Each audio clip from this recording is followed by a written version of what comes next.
bNovate is a Swiss company. We specialize in automated flow cytometry. So counting bacteria very accurately, that's what we do. My colleague Kyle is at the back, so after the presentation and in the coffee break, you can come and have a chat with him and look at the equipment as well. So I'm going to be talking about real-time monitoring of bacteria in the drinking water production and network process. So traditionally, people measure total bacteria with heterotrophic plate count. And as we know, this has quite a lot of different limitations, and this is what we have tried to address. So firstly, it takes a long time. So the quickest you can get a result is 2 to 3 days. So you take a sample on the Monday, you get the result on the Wednesday. And by that time, anything could have happened in the system. Bacteria increase, bacteria growth is exponential. And by that time also, the water that you measured 3 days ago is already out there somewhere totally different. So that's a big problem. It's also very biased. And this is something a lot of people are not aware of.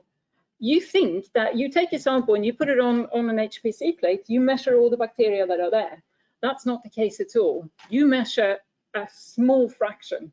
Most of the bacteria in the water system don't like to be taken out of there. So if you try to grow them on a culture plate, they just die. So you don't see them. It's a manual test. So somebody has to actually stand there and physically count the colonies. And the last problem with it is it's a snapshot. So you take the sample on the Monday morning, so you know what happened on that Monday morning, but you have no idea what happened Monday evening or what happened on Tuesday, on Wednesday, on Thursday when you weren't sampling. So with online flow cytometry, that addresses a lot of these problems.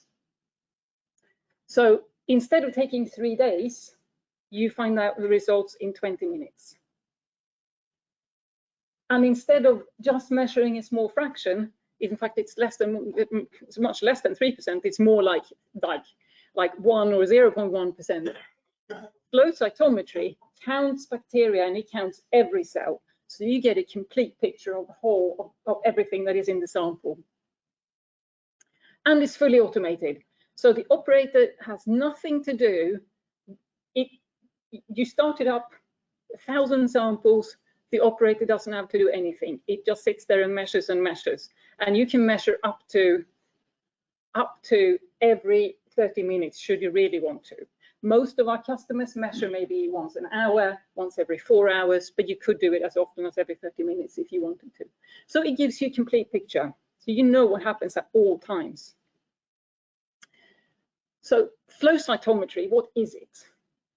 It counts, so cyto, that refers to bacteria. So it counts bacteria in a very, very thin little stream. And this, it was developed sometime in the 1960s. Huge, big lab instruments used a lot in clinical testing. The first thing, and so if you want to count bacteria, the first thing you need to do is you need to distinguish them from the other particles in the sample. So in the first step, you mix the sample with a fluorescent dye that enters into the cells and attaches itself to the DNA. So all of the bacterial cells are now fluorescent. In the next step, it goes in a very, very thin piece of tubing, thin enough for the particles to come virtually one by one, with a laser that emits, so they emit light when they're excited by the laser beam, and they can then be counted. So in the third step, that is the automated analysis, where the cells, the fluorescent cells, are counted and distinguished from all the debris and the particles, and grouped into different populations. So that's how flow cytometry works. What we have done in bNovate is we have automated this and made it into a small instrument that is robust enough to sit in a drinking water plant. It's robust enough to be taken into a van and taken with you. So the sample comes in here. So this is the you can either connect it then online, or you can do manual samples with it as well, but you connect it online. It comes in here. All of the reagents, they sit at the bottom of the instrument in a sealed cartridge. The first thing that happens is that the sample then gets mixed with the fluorescent dye, incubated inside of the instrument for 10 minutes. And that stains the DNA and makes them fluorescent. It goes past the laser detector. You have the 3 different wavelengths. It's the analysis part that distinguishes the large cells from the small cells and counts all the cells. It reports, and you can connect it to SCADA. It's got loads of different connection options. We got a 4G modem, so you can connect to it remotely from anywhere you want. After the analysis, it cleans itself and it's ready for the next analysis again. There will be some reagents and some waste from the analysis. Also ends up inside of the cartridge, so there is no waste stream that you have to worry about from the analyzer. And the cartridge is reusable. So once you have used it up, the 1,000 samples are gone. You send it back, we refill it, and we send it back to you. So you have 2 cartridges and swap them around. So that's how it works automatically.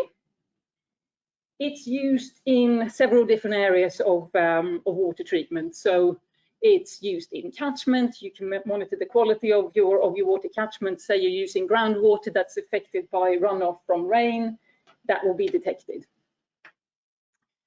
We have customers, for example, that use it to control pumps being switched on and off in the water catchment. It's used in any part of the drinking water treatment cycle. So optimizing sand filters, membrane backwash optimization cycles, efficiency, GACs, monitoring disinfection process, verifying that the quality of the water that is produced.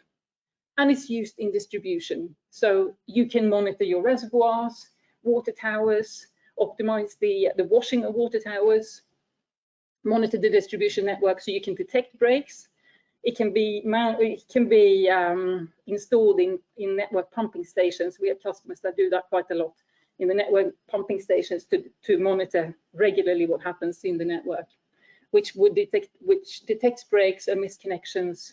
And it also means that you can recover very quickly after pipe bursts. So I'm going to talk today, give some examples of these. So I'm going to talk about treatment. Severn Trent Water use this a lot in their chlorination. And I'm going to give some examples of distribution, and I'm going to give some examples of plant troubleshooting. So starting in the disinfection chlorination side. So we have, in fact, even though we're a Swiss company, the UK is our biggest market. So we're working with Severn Trent Water. They have in the region of 50 of our instruments. Anglian Water have about 30 now. Scottish Water have about the same amount. And several different other water companies also have these instruments. And they are, in the UK, almost exclusively used in this same way, so to monitor the efficiency of the chlorination.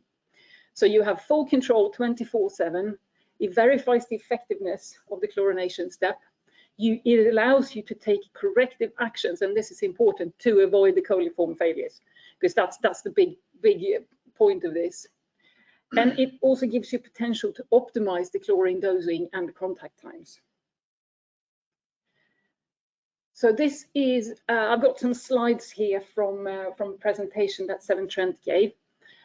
So this is a depiction of a lot of the Severn Trent waterworks. So you have all of the different steps. You have the abstraction, you have the reservoir, you have the raw water pumping station, a clarification step, you have rapid sand filters, you have activated carbon, and then down here is the disinfection step. So contact tank, and then it's finished. So what they have here is one back to sense before the contact tank and one back to sense after the contact tank. This slide is directly from their presentation, and it talks a little bit about what they went through, the reasoning when they decided to go for back to sense. So there is a very strong focus, obviously, from the regulator on measuring indicator organisms as a measure of performance. And if you are found to have a coliform positive, for example, there are huge financial impacts of this, and also obviously the whole bad press that comes with that. So the problem then is that if you measure just the indicator organisms, once you find one, you have the problem already. What Severn Trent wanted to do, they wanted to find something that they could use to prevent this from happening in the first place. So they didn't have the positives. So they didn't want to be able to detect the indicator organisms at all. And with heterotrophic plate count, they count that you can find total bacteria, but it just takes so long. So for process control, it's just not a viable solution. They tried with lab flow cytometry, and this solved the problem of sensitivity, because HPC plate is not particularly sensitive either. It solved that problem, but it was still just that snapshot from when the sample was taken. So that's when they decided to go for online flow cytometry instead, to give it the direct count of bacteria in 24 hours, over 24 hours, I should say. So they have a lot of, in their presentation, they have quite a lot of examples. So I've just taken a few of them. So this is the first example. And what we can see here is the y-axis has a total cell count in cells per milliliter. So you can see that it's in the region of 400,000 cells. It sounds a lot, but remember that the culture plate only measure a very, very small fraction of this. So we have the blue cell is the unit that is before the contact tank. The orange line is the unit that is after the contact tank. And what you then have is here, the green line, that is contact time. So it's usually just about over 40 minutes contact time normally. And we can see here that after contact tank, there are some little dips. So that is when the bacteria count are reducing down quite significantly there, and here. And they could see that correlates exactly with the longer contact time. So when the contact time goes up to over 60 minutes, that's when they can see that the bacteria levels go down. And this is really helpful because it shows them exactly what's happening after the contact time at all times. So greater retention time really does result in reduced bacteria numbers. The second thing that they saw from this same study was these little strange peaks. So the blue line is before contact tank. So why are there increases that also correlate pretty much the same with the increased contact time? Then they then looked a bit what happens further upstream. What happens before the contact time? That's where the GACs are. So what they realized was that these spikes here, they correlate almost exactly with when they had the GAC backwash. So during the GAC backwash, one of the GACs is out of action, the other one's working. So you have a slower flow that results in these increased contact times, and it also results in when they switch the backwash results in these additional little spikes in the water that goes into the contact tank. So it just shows how useful it is in seeing what is happening at the treatment steps at every step. So yeah, when they return the GAC to service again, that's when they can see that spike, when the bacteria that are being washed off is coming through. So that is one example of how it's used very frequently here in the UK in the chlorination monitoring. The second part is not used in the UK, what I know yet. It's used a lot more abroad. So I have a couple of examples from Sweden and from Belgium. So in distribution network maintenance, so in Sweden and Belgium, we have lots of customers that have BacterSense installed in pumping stations to see what's going on at all times. And what I'm going to show you here is how it can be used in case of a pipe burst.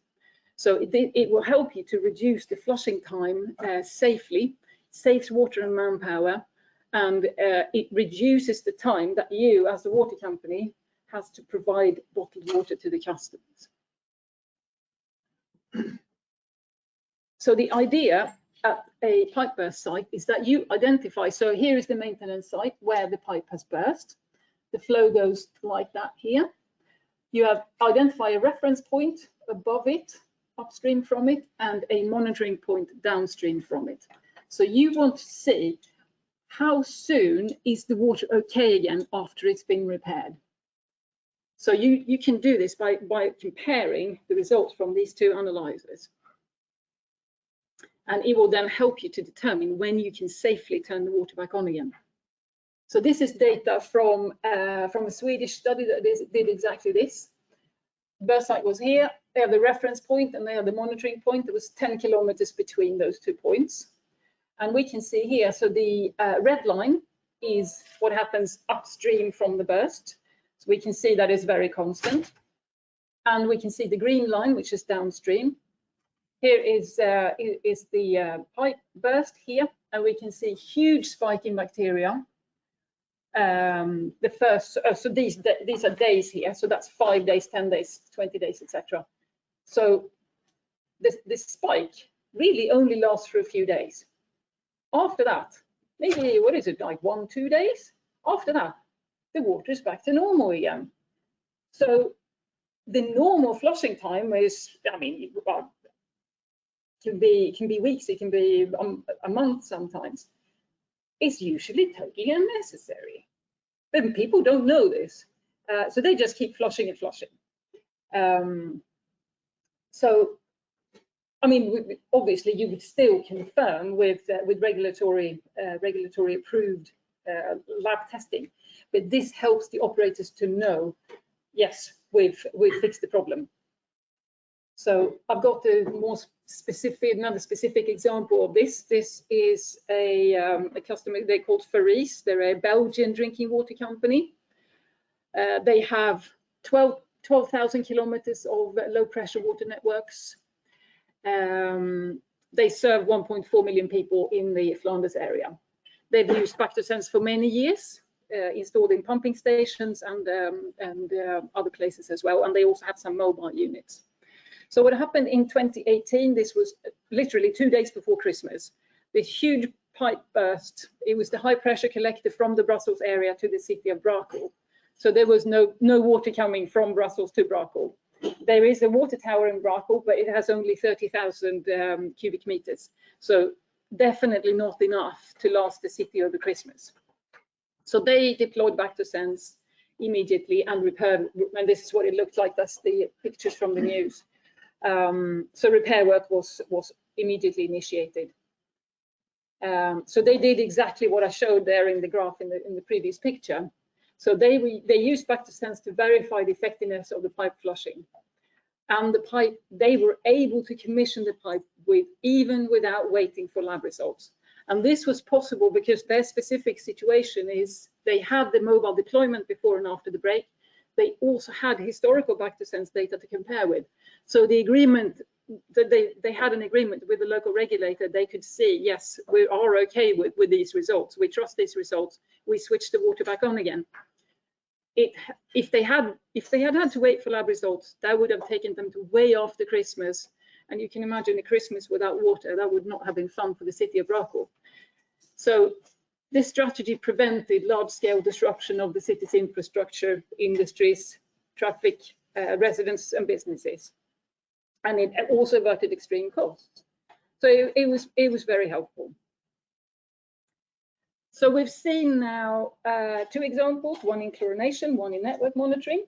I'm going to finish off with one example from how you can use it more at the treatment works. If you have problems with coliform failures, for example, how you can use it to in more detail pinpoint the reason and the location of that problem. So plant troubleshooting. Bactosense has an online function.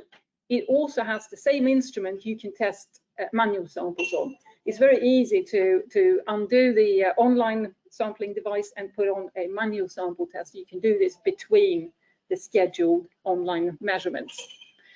And that means that the operators, they can go around the plant and they can take samples from several different locations, run them on Back2Sense. Each sample takes 20 minutes plus 10 minutes of flushing. So half an hour, you finish with one sample. And that means you can quickly troubleshoot every treatment step, and you can identify where in the plant you might have a problem. And you would focus the remedial actions there. And the end, you would avoid the non-compliances. So here is an example from a treatment of, this is actually mineral water, but the theory is the same. So they take spring water and treat it in different steps, and they then bottle that at the end. This is a plant in France. So we have the number of cells here, cells per milliliter. So in the source water, they have about 100,000 cells, which is normal for groundwater kind of source, or it can be normal. First step they have is ozonation. There is a very tiny bar there, you can't see it. That's how effective the ozonation is in killing the bacteria. They then have microfiltration. So you think that this step might do it, but yeah, we don't need anything else. They have microfiltration. What's very interesting is this, the carbon filter. It's higher than the steps before that. So before that, you have virtually no bacteria, and then all of a sudden, you have about 30,000 cells per milliliter again. So if this was a plant that had a problem with regulatory failures, you would focus the remedial actions on this particular area. So it might mean that you might have to change out the carbon, for example, or do more back flushing, or whatever you do. In this particular case, they also, because it's a mineral water, they also add groundwater from another source. So we can ignore this bit, but this is the interesting part.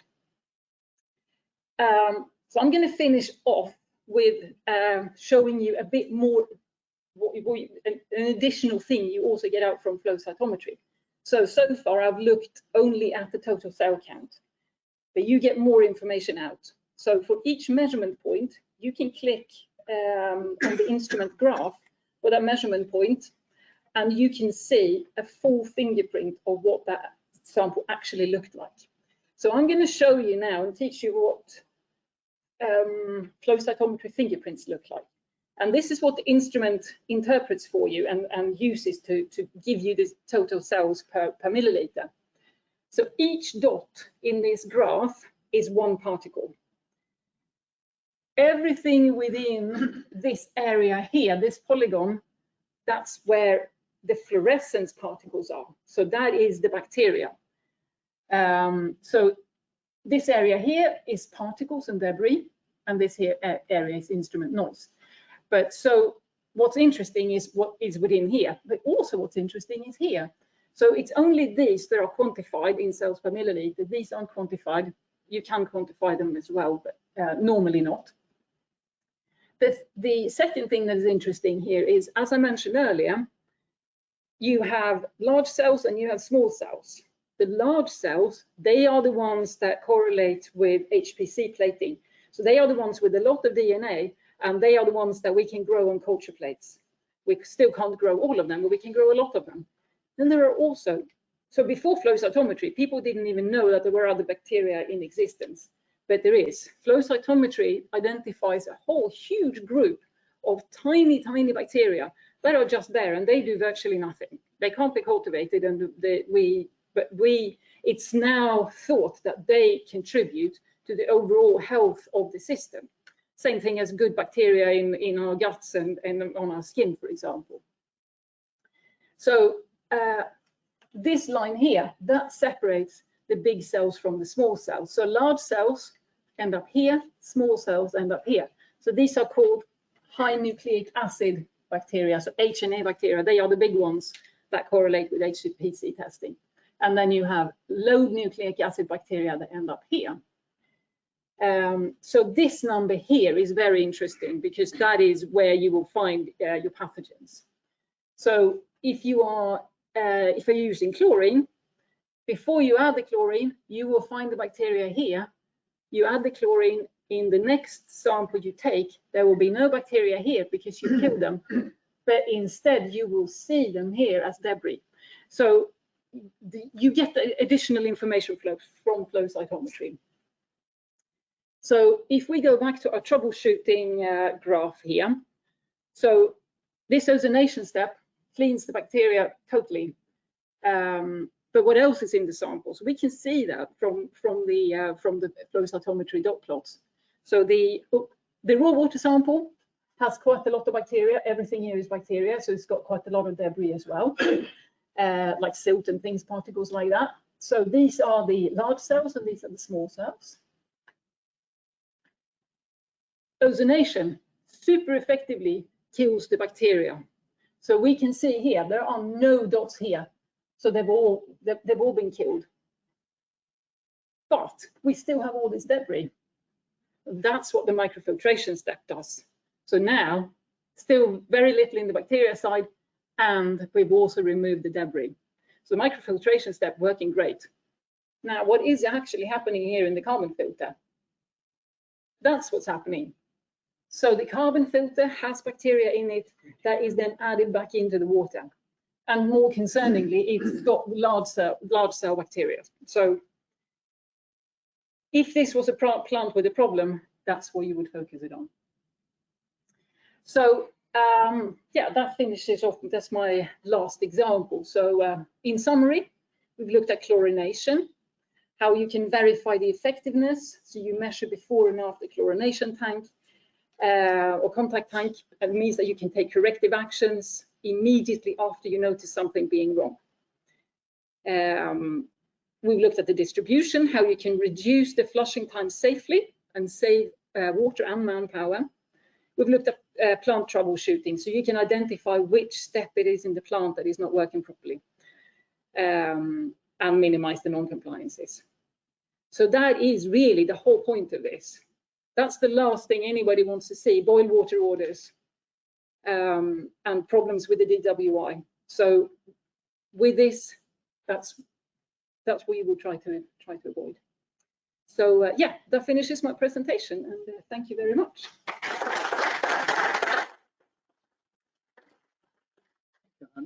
Really interesting examples there. Nice to see that technology being used in such a way. Time for one or two questions, I think. Simon? Yes. Yeah, so how often do you have to replenish your dye when you've got an inline system? So the cartridge has enough for 1,000 measurements. So and then after that, you then have to replace it. So this is if you use it, say every 4 hours, then one cartridge will last you about 3 months. Yeah, I was really impressed the way you could discern between white bacteria and debris. Mm-hmm. Can you convert that into a nephelometric measurement to measure turbidity as well? You can measure the turbidity. Yes, you can do through. Yes. Yeah. Yeah. We have an additional metric in the instrument that can be switched on, and this can then be used to quantify other areas outside of that bacteria box. Yeah. Do you see the application in the UK extending much beyond chlorination monitoring? We would like it to. What's the issues you've seen so far with uptake in the UK? I think maybe the chlorination has been, because it's been adopted by the water industry, and they present to each other and they do that for chlorination, and we should try that as well. So I think it's one reason is, yeah, they do it, so we do it, and nobody else is doing anything else. And also I think because the push from the regulator is so strong on avoiding the non-conformances, so people focus on the chlorination. I think that's the reason. Yeah. Thanks, that was an interesting presentation. Thank you. Just wondering, because that's doing total cell count. If you wanted to do these sort of split dye into viable cells or viable and dead, is that available within the system? You can do, yes, absolutely. But you at the moment you have to choose either you do the viable cartridge, or you can do a cartridge that tests all of the cells together, living and dead together. So in groundwater monitoring, most of the groundwater customers, they use the total cell count, so that does both intact and damage, so to say, together. But for chlorination, you definitely want to look at the intact cells. Yeah. And how are you taking the sampling? How are you actually doing that sampling? You said you've got something that's going in a yeah. So for people that have it installed automatically, it literally just sits on the wall. I don't know if I have a picture of it. It sits, I mean, you mount it on the wall or on a rack. There is a thin piece of tubing, well, I mean, thin is about 0.7 maybe centimeters in diameter, a tube. So you have an in line and an out line. So you have a slow flow of water continuously. So 250 milliliters per minute flow. And then the instrument grabs, I think it's 150 microliters or something from that flow, however often you say it, tell it to do that. So in the case of where you're looking for monitoring the pipe bursts, yeah. Is it that you identified it as a pipe burst, obviously? Yeah. And then what, you send somebody with a van and they stay there for the duration of how long? So it depends a bit on if there are monitoring points nearby that are convenient to install it manually, so to install it in a permanent situation. So often there are pump stations and pressure regulating stations where you could put it.